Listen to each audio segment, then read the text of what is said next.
जय गुरुदेव। जय गुरुदेव। गुरु प्रेमियों, भाइयों बहनों, सादर जय गुरुदेव। गुरु महाराज कहते थे कि बच्चा,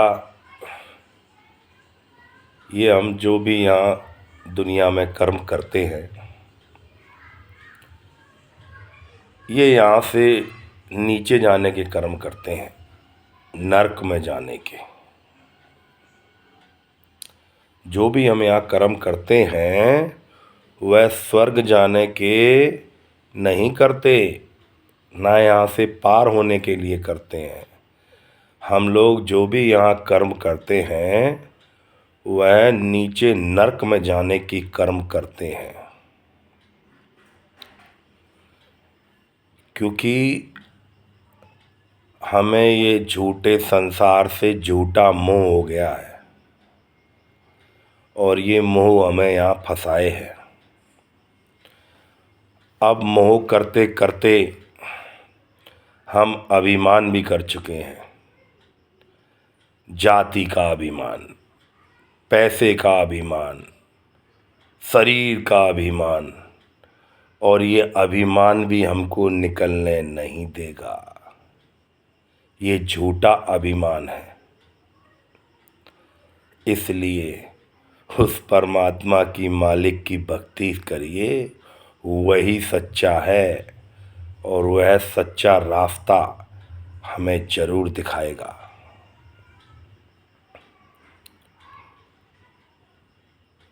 गुरु महाराज कहते थे कि बच्चा, अगर तुम लोग मेरी बात मान जाओगे तो मैं दुनिया में एक विचारों की क्रांति ले आऊँगा। और मालिक ने लोगों को बताया कि अपने विचारों को साफ करिए। ये विचार हमारे खान पान से गंदे हो गए। गंदा खान पान हम करने लगे और चोरी बेईमानी करके हम अपने घर में जब धन लाए तो हमने वही अपने परिवार को भी खिलाया, तो वह भी, उनका दिमाग भी चैन नहीं ले पा रहा। क्योंकि सुख चैन ईमानदारी के धन में होता है। बेईमानी में सुख चैन नहीं मिलता। ना पहले किसी को मिला, ना आगे किसी को मिलने वाला है। थोड़ी देर आप मन का धन कर सकते हैं, लेकिन उस बेईमानी के धन से, उस वस्तु से केवल अपना नाश कर सकते हैं, भला नहीं होगा उससे। इसलिए ईमानदारी की कमाई अपने बच्चों को जब हम खिलाएंगे, वह हमारे घर में सुख चैन शांति लाएगा। वैसे तो हम भगवान से रातों दिन यही मांगते हैं, और ये सब हमारे ग्रंथ किताबों में, पुराणों में, सब में लिखा है। हानि लाभ जीवन मरण असप्यस विधि हाथ। जन्म से मरण तक का पहले ही लिख दिया गया कि यहाँ तुम्हारा जन्म होगा, यहाँ तुम्हारा पालन होगा, यहाँ ये तुम्हारे माता पिता होंगे, यहाँ तुम्हारा ब्याह होगा, वो तुम्हारी पत्नी होगी, वह तुम्हारे बच्चे होंगे, वह तुम्हारी नौकरी होगी, वहाँ तुम्हारा हाथ टूटेगा, वहाँ तुम्हारा पैर टूटेगा, वहाँ तुम्हारी मृत्यु होगी। ये पहले से लिखा हुआ है। हम जो भी कर्म कर रहे हैं ये हमको लास्ट में जाकर मिलेगा। क्योंकि भजन तो किया नहीं। जो बचपन और जवानी में भजन करते हैं उनका जब पाप और पुण्य का पल्ला बराबर होता है तब उनकी भक्ति बनती है। और नहीं तो हम ये दुनिया के जब काम करते हैं तो हमारी जो भी पुण्य और पाप इकट्ठे किए जाएंगे उसका लास्ट में हिसाब होता है।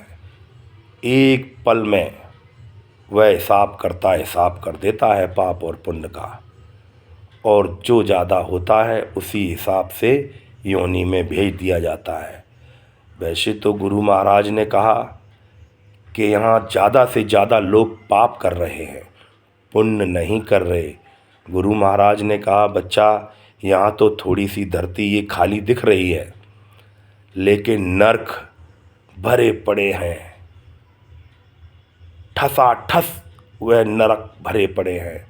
हमारे जो भी पूर्वज पहले चले गए वह सब नरक जा रहे, क्योंकि उनने भजन और तपस्या नहीं किया, संतों की शरण में नहीं गए।